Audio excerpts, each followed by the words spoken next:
Hello everyone, welcome to my channel Asset of Knowledge. Today we will study about types of research design. So let's start. Introduction. So research design is a framework or a blueprint for conducting research. It specifies the detailed steps for obtaining information needed to solve a problem in a coherent and logical way, ensuring that research problem is effectively addressed.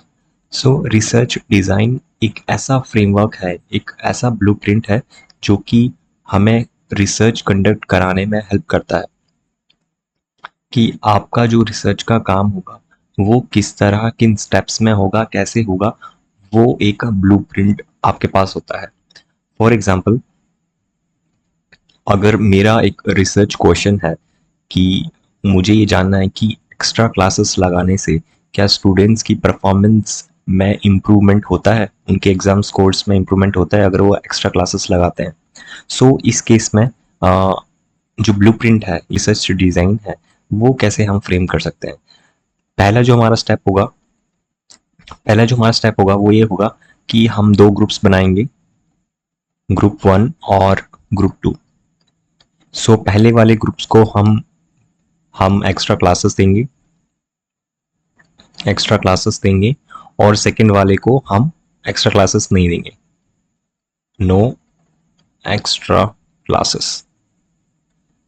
Okay, फिर उसके बाद हम इनका result या score देखेंगे, इनका भी result score देखेंगे. फिर हमारा थर्ड स्टेप होगा कंपेयर करना इन दोनों के रिजल्ट्स को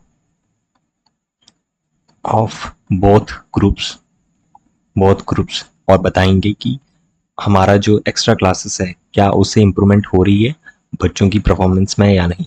सो ये हमारा एक एग्जांपल है रिसर्च डिज़ाइन का. So research design is basically the blueprint that helps researcher or scientist to know what steps to follow to discover something new. अब हमारे पास different research designs हैं. So let's discuss one by one. The first research design is exploratory research design. Exploratory itself to explore something, कि कुछ नई चीज़ के बारे में जानना. So to explore a problem or phenomena that is not well understood, एक ऐसे concept के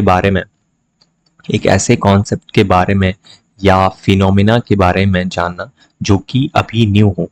अभी इसका मैं अगर आपको बेस्ट एग्जांपल दूं तो कोविड-19 जब न्यू आया, the first step of the researcher and doctor was to know more about it, because जो कोरोना वायरस था वो बिल्कुल नया था. ऐसा वायरस पहले कभी भी हमारे पूरे वर्ल्ड में नहीं आया था.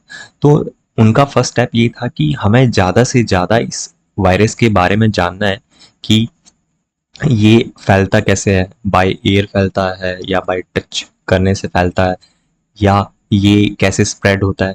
तो ये सब जानने के लिए, जब कोई फिनोमिना बिल्कुल नया हो उसको जानने के लिए हम और से ज़्यादा जानकारी जब हासिल करते हैं तो इसे हम कहते हैं एक्सप्लोरेटरी रिसर्च डिज़ाइन. उसमें हम मेथड्स कौन कौन से यूज़ करते हैं? Qualitative methods like interview, focus groups, literature review. और इसके एग्जांपल्स हैं कुछ preliminary studies on emerging technology. एक तो एग्जांपल मैंने आपको कोविड-19 का बताया जो कि हम मेडिकल साइंस में ले सकते हैं. दूसरा जो एग्जांपल है वो है एमर्जिंग टेक्नोलॉजी. एमर्जिंग टेक्नोलॉजी का मतलब यह है कि जो न्यू टेक्नोलॉजी है जो अभी नई आई है. फॉर एग्जांपल अगर मैं क्रिप्टो करेंसी जो कि एक न्यू कॉन्सेप्ट आया कि हम डिजिटली करेंसी कैसे के थ्रू ट्रेड कर सकते हैं. और एक और जैसे कि अगर मैं ब्लॉकचेन के बारे में बात करूं या फिर एआई के बारे में बात करूं, तो ये एमर्जिंग टेक्नोलॉजी हैं जो कि अभी धीरे धीरे आ रही हैं. तो अगर इनको आप स्टडी करेंगे, इनके बारे में आप ज़्यादा से ज़्यादा जानना चाहेंगे, तो इसे हम एक्सप्लोरेटरी रिसर्च डिज़ाइन बोलेंगे.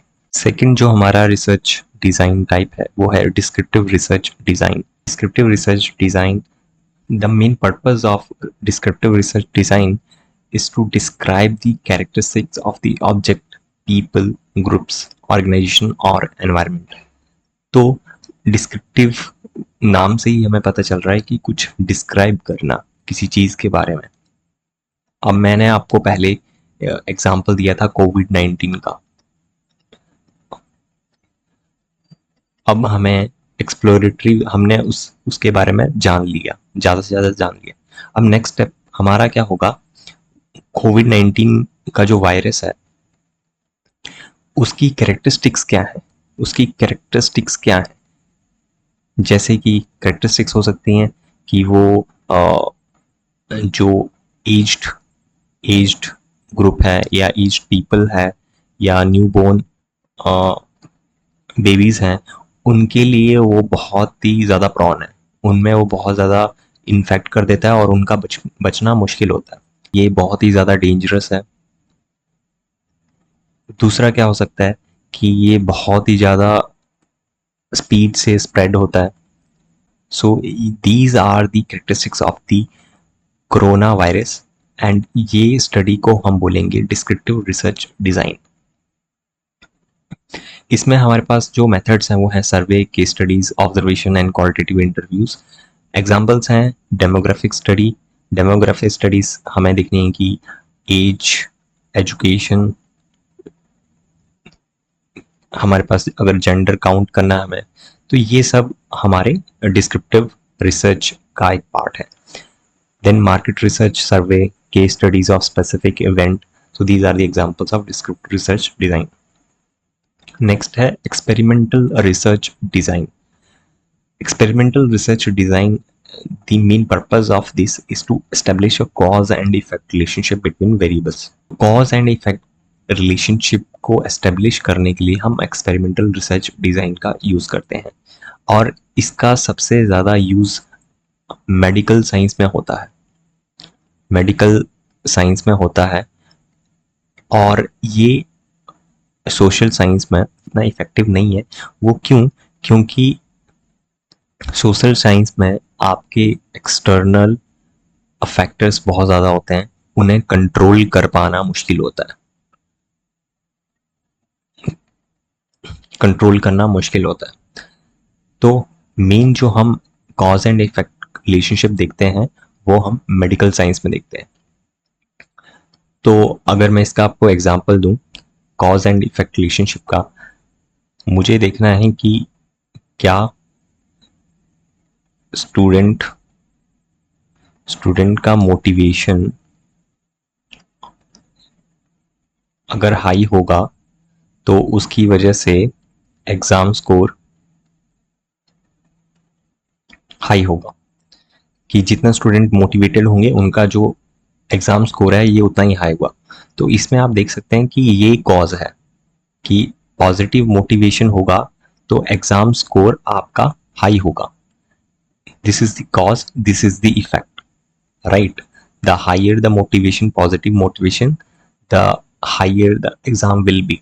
और अगर हम मेडिकल साइंस में बात करें, अगर हम मेडिकल साइंस के बारे में बात करें तो जैसे कि मुझे देखनी है कि कोई ड्रग की इफेक्टिवनेस, मान लेते हैं एग्जाम्पल लेते हैं कोविड-19 का, कि जब नई वैक्सीन बनी, जब वैक्सीन बनी तो उसमें दो ग्रुप बनाए गए, ग्रुप 1 और ग्रुप 2। ग्रुप 1 को हमने कहा कंट्रोल ग्रुप और ये हमारा टेस्टिंग ग्रुप। सो इन लोगों को, टेस्टिंग ग्रुप को एक्चुअल में कोविड वैक्सीन दी गई और यहाँ पर जस्ट एक शुगर पिल दी गई, यहाँ पर कोई वैक्सीन नहीं दी गई। तो कॉज एंड इफेक्ट रिलेशनशिप कब एस्टेब्लिश होगा? जब दोनों के ग्रुप्स की जो रिजल्ट है, मान लेते हैं इस ग्रुप में जो पेशेंट्स थे ये ठीक नहीं हुए और ग्रुप 2 के जिसमें एक्चुअल में हमने कोविड वैक्सीन दी थी ये ठीक हो गए, तो हम ये कह सकते हैं yes there is a cause and effect relationship between the vaccine of the कोविड-19 and the betterment of health of patient. So इस तरह से हमारा cause and effect relationship establish होता है। तो इसमें हमारे methods controlled experiment with the random assignment, manipulation of independent variable and measurement of dependent variable. तो कंट्रोल ग्रुप्स का जो मैंने मैनिपुलेशन बताया ये आपको, ये इसका एग्जांपल है जब हम एक ग्रुप कंट्रोल ग्रुप करते हैं और दूसरा में हम एक्सपेरिमेंट करते हैं एक्चुअली. एग्जाम्पल्स हैं इसके clinical trials, lab experiments in psychology, testing of effectiveness of new drugs. Next है correlation research design. Correlation research design जब हम दो वेरिएबल्स के बीच में रिलेशनशिप को स्टडी करते हैं उसे हम कोरिलेशन रिसर्च डिजाइन बोलते हैं. सो मान लेते हैं हमें कोरिलेशन देखना है एजुकेशन और इनकम पर. तो मैं बोलूँगा, अगर एक हाइपोथेटिकल एग्जांपल लेते हैं कि आपका एजुकेशन हाई होगा तो आपकी इनकम भी हाई होगी. मान लेते हैं कोई 8th या 10th पास है तो इट माइट हैपन कि उनकी इनकम लो हो, जबकि ये मैं इसको जनरलाइज नहीं कर रहा हूँ, ये ट्रू नहीं है, जस्ट एक हाइपोथेटिकल एग्जांपल ले रहा हूँ. और जिसकी एजुकेशन लाइक यूजी या पीजी हो उनकी इनकम ज़्यादा हो सकती है as compared to this group. So जब हम दो वेरिएबल्स के बीच में रिलेशनशिप को स्टडी करते हैं उसे हम कोरिलेशन रिसर्च डिज़ाइन बोलते हैं. इसमें जो मेथड्स हम यूज़ करते हैं वो हैं survey, statistical analysis and observation. Examples हैं इसके एजुकेशन लेवल और इनकम का रिलेशनशिप, और screen time and academic performance, कि आप अपना फ़ोन या लैपटॉप की स्क्रीन कितनी देखते हैं और उसका जो रिलेशन है आपके एग्ज़ाम स्कोर पर वो कितना आता है. मान लेते हैं अगर आपका स्क्रीन टाइम ज़्यादा है तो आपकी परफॉर्मेंस कम होगी, और अगर आपका स्क्रीन टाइम कम है तो आपकी परफॉर्मेंस ज़्यादा होगी. So these are the examples of correlation research design. Next है cross sectional research design. Is the collection of data from population at a specific point in time. जब हम डाटा कलेक्ट करते हैं at a specific point of time तो उसे हम cross sectional research कहते हैं. अगर हम ए और बी की रिलेशनशिप को स्टडी करना चाहते हैं at a given point of time, मान लेते हैं कोविड-19 के टाइम इनका रिलेशनशिप स्टडी करना चाहते हैं, तो this is the cross sectional research design. आपने स्पेसिफिक टाइम पे ही उनको रिसर्च किया. तो so cross sectional research when we study the relationship of the variables और we collect the data from population at a specific point of time. इसके जो methods हैं वो हैं सर्वे, ऑब्जर्वेशंस, और इसके एग्जांपल्स हैं कुछ सेंसस स्टडीज और एपिडेमियोलॉजिकल स्टडीज. एपिडेमियोलॉजिकल स्टडीज वो होती हैं जो कि हेल्थ से या डिजीज से रिलेटेड होती हैं. नेक्स्ट है longitudinal research design. Longitudinal research वो होती हैं जो कि over a period of time चलती हैं, लंबे टाइम के लिए चलती हैं, लाइक 10 to 12 ईयर्स, 15 ईयर्स. इसमें जो हमारे मेथड्स हैं वो है repetitive observation, surveys, experiment over a time, और इसके जो एग्जांपल हैं वो है इफेक्ट ऑफ स्मोकिंग. जैसे कि मुझे देखना है कि स्मोकिंग का हेल्थ के ऊपर क्या इम्पैक्ट पड़ता है, तो ये आप एक साल में, एक मंथ में या एक ईयर में बता पाना मुश्किल है.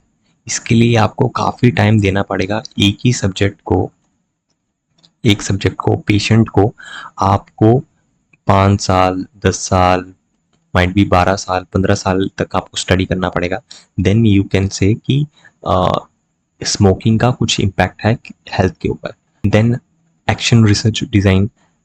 Action research design, it is the kind of research which solve an immediate problem through active participation and collaboration.